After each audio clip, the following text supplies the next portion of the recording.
नमस्कार, जोहार। मैं गायत्री शर्मा और आप देख रहे हैं न्यूज़ पोस्टमार्टम। एक बेहद अनोखा एक मामला आज देखने को आपको मिलेगा। जी हाँ, मैं अभी पहले मौजूद हूँ राजभवन के समक्ष में। यह जो हमारे साथ जो सज्जन खड़े हैं, इनकी बस इतनी सी भूल थी कि इन्होंने 318 रुपया ये जो राशि है, इसे क्लेम करने के लिए आवाज़ उठाई। झारखंड सरकार में जिस तरह से भ्रष्टाचार बढ़ता जा रहा है, आप अंदाज़ा लगाइए। 318 रुपये से लेकर 440 रुपये के बीच का फ़र्क जो होता है, आज आपको इस फ़र्क में भी भ्रष्टाचार नज़र आएगा। जी हाँ, पूरा मामला हम इनसे जानेंगे। यह अनिश्चित धरना पर बैठे हैं अपनी मांगों को लेकर, और यह इनकी जो मांग है वो एक झारखंड के जज के खिलाफ है। अब आप सोचिए कि यह कितने उच्च स्तरीय व्यक्ति से अपनी हक के लिए लड़ाई कर रहे हैं, अपने हक की मांग को लेकर के आज यहाँ आए हैं। सीधे इनसे जुड़ते हैं और जानते हैं पूरा मामला। सर, क्या नाम हो गया आपका? बम शंभू दत्त मिश्रा। आप यहाँ पे धरना पे बैठे हैं, क्या कुछ मामला है? हाँ, मेरा मामला है न्यायपालिका से संबंधित। हाई कोर्ट के वैकेंसी से मेरी नौकरी हुई थी। ड्राइवर के पद पर मैं जामताड़ा व्यवहार न्यायालय के अंतर्गत चालक के रूप में योगदान किया था और काम कर रहा था, वेतन पा रहा था। लेकिन जब एक टीए बिल के विषय पर 318 रुपये का दावा किया गया था, मैं जब जामताड़ा से रांची सचिवालय विधि विभाग का यात्रा किया था, तो रेल के साधारण टिकट से रांची आया था और वापस लौटा था। तो हमने साधारण टिकट के आधार पर 318 रुपये यात्रा भत्ता के लिए अपने विभाग में दावा किया था।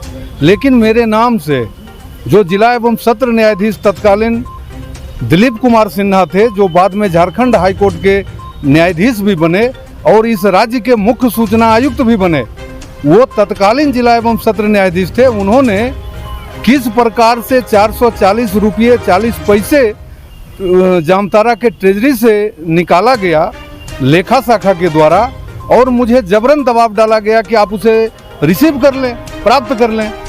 लेकिन मैं इसलिए प्राप्त नहीं किया कि मैं साधारण टिकट से यात्रा किया था। यदि मैं प्राप्त कर लेता तो मुझे वो टिकट, रिजर्वेशन टिकट यहाँ प्रस्तुत करने के लिए कहा जाता, तो इसलिए मैं उसे रिसीव नहीं किया था। और इस प्रकार हमारे उस न्याय मंडल में कुछ कर्मचारी पदाधिकारियों के आशीर्वाद से इस तरह का कृत्य क्या करते थे, लेकिन मैं उसमें शामिल नहीं हुआ, इसलिए मुझे साजिश का शिकार बनाया गया। तो क्या लगता है 1 रुपये पे भी भ्रष्टाचार बढ़ गई है? 1 रुपये पे भी नज़र है? हो सकता है। यहाँ के अधिकारियों को मैं तो जब तब से देख रहा हूँ कि सिर्फ 1 रुपया हो या 1 करोड़ रुपया हो, अरब रुपया हो, किसी के साथ भी छल किया जा सकता है और किसी के जिंदगी के साथ खिलवाड़ किया जा सकता है। तो ये पूरा मामला में कहीं ना कहीं आप ही नुकसान में हमेशा से रहे हैं, चाहे वो मानहानि हो, चाहे आपको मानसिक प्रताड़ना हो, सामाजिक हो। तो अभी जो आप अपनी मांगों को लेकर के यहाँ धरना पे बैठे हैं, क्या अभी तक कोई भी आपसे मिलने आए हैं? विधायक, मंत्री, कोई भी? कोई नहीं मिलने आए, और नहीं मैं चाहता हूं कि कोई विधायक के स्तर से ये मामला सॉल्व हो सकता है या किसी मंत्री के स्तर से। ये मामला किनकी प्रतीक्षा है? हमारी प्रतीक्षा है माननीय जो इस राज्य के संवैधानिक हैं, सर्वे सर्वा माननीय राज्यपाल महोदय से हमें आशा है।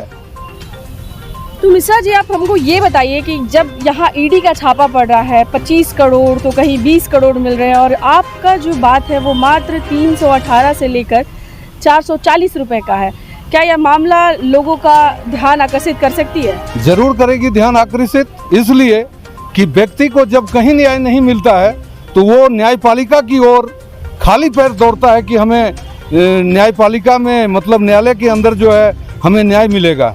लेकिन जब ये मामला मेरे द्वारा जो उठाया गया है, ये मामला जब मैं इसीलिए जनता की अदालत में आया हूँ और इस राज्य के जो मुखिया हैं उनके समक्ष आया हूँ, ताकि मैं जनता के अदालत में चीख चीख करके, चिल्ला चिल्ला करके लोगों को बता सकूं कि इस देश में और इस राज्य में भ्रष्टाचार सर्वोपरि है, भ्रष्टाचारी सर्वोपरि हैं, उन्हीं की सरकार यहाँ पर चल रही है। तो ये हमारे साथ थे शंभू दत्त मिश्र जी, जो अपने इरादों में काफ़ी अटल नज़र आ रहे हैं। बात कुछ पैसों की नहीं है, बात यहाँ गलत की हो रही है। अगर कुछ गलत इनके साथ हुआ है तो हमारा न्यायपालिका व्यवस्था है, यह उनकी जिम्मेदारी बनती है कि इन्हें न्याय दिलवाए। हालांकि काफ़ी समय हो चुका है लेकिन अभी इनके इरादों में कुछ भी तब्दीली नहीं आई है। ये अपनी जंग तब तक लड़ेंगे जब तक खुद हेमंत सोरेन इनसे आ करके इनकी समस्या नहीं समझते हैं और कोई हल इन्हें नहीं बताते हैं। आप हमारे साथ बने रहिए, हम इनके जुड़े तमाम खबरें आपको दिखाते रहेंगे।